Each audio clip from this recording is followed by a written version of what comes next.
For the last century, the Western world has basically looked to just about everything that has occurred in the United States as the biggest, the best, the smartest, and the bravest.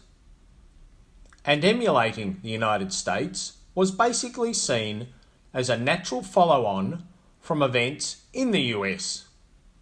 But in the last 5 years, in one key area of American society, the Western world has started to view what happens in the US with contempt, disdain, and in some cases, comic relief. So, you may be wondering what I'm referring to. Well, I will pose this question to enlighten you. Has the mainstream media in the US become a laughingstock around the world?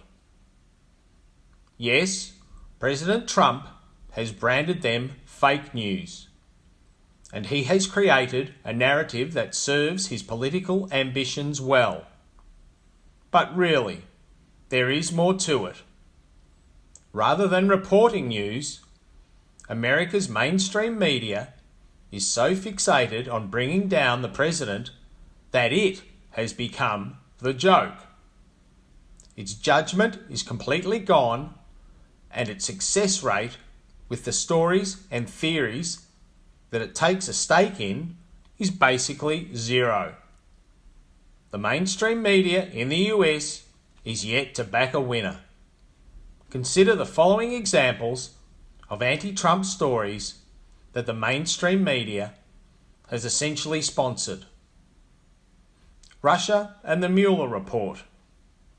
Trump as a Russian asset. The Steele dossier.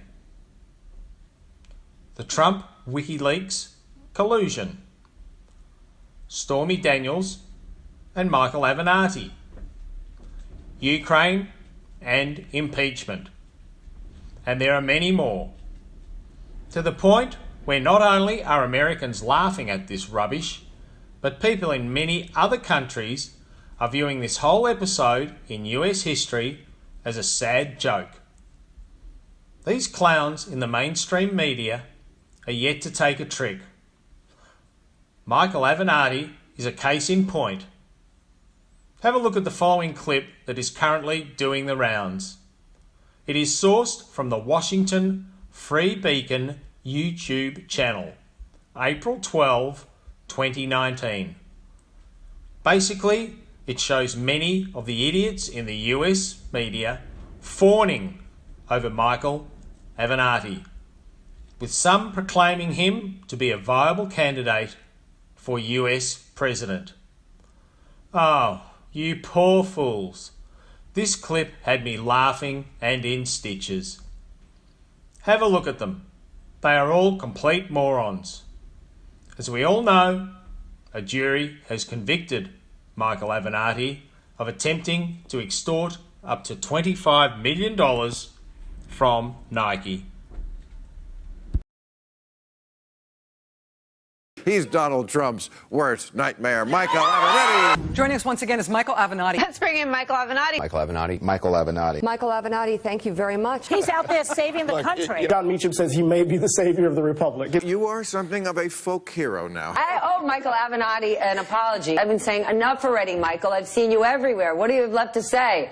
I was wrong, brother. You have a lot to say. I am just dying to hear what you think. These people all like you. I'm the only person right here Donald Trump fears more than Robert Miller. We think you guys are the tip of the spear that's going to take down Donald Trump. Michael Avenatti's a beast. Okay, that's true. And he's a beast. He's a beast. I hand it to her, and I hand it to Michael Avenatti. But he has a bigger calling here. That being a lawyer is minimal compared to what he's doing. No one has talked tougher directly to Donald Trump on TV than Michael Avenatti, and Donald Trump is afraid to mention his name. That's fascinating. Donald Trump is terrified of Michael Avenatti. He gives Trump a run for his money more than anybody else, Michael Avenatti. An existential threat to the Trump presidency. The Democrats could learn something for you. You are messing with Trump a lot more than they are. He has no doubt created sheer panic in Donald Trump's very fragile mind. Michael Avenatti is laying down the law as guest co-host. And is he really thinking about running for president? One reason why I'm taking you seriously as a contender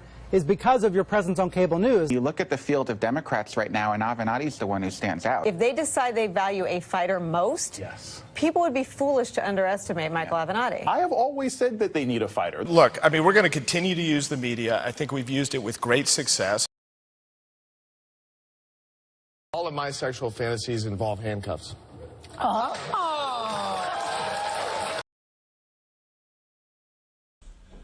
So, what are we left with?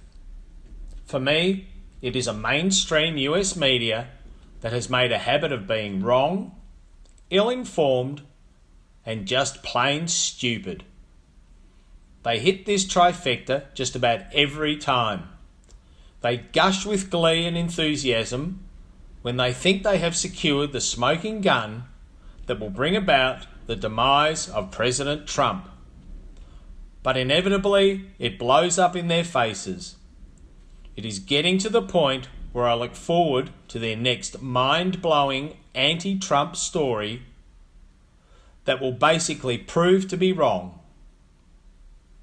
But eventually, I hope the US can get through this and we can one day view their mainstream media with some semblance of respect.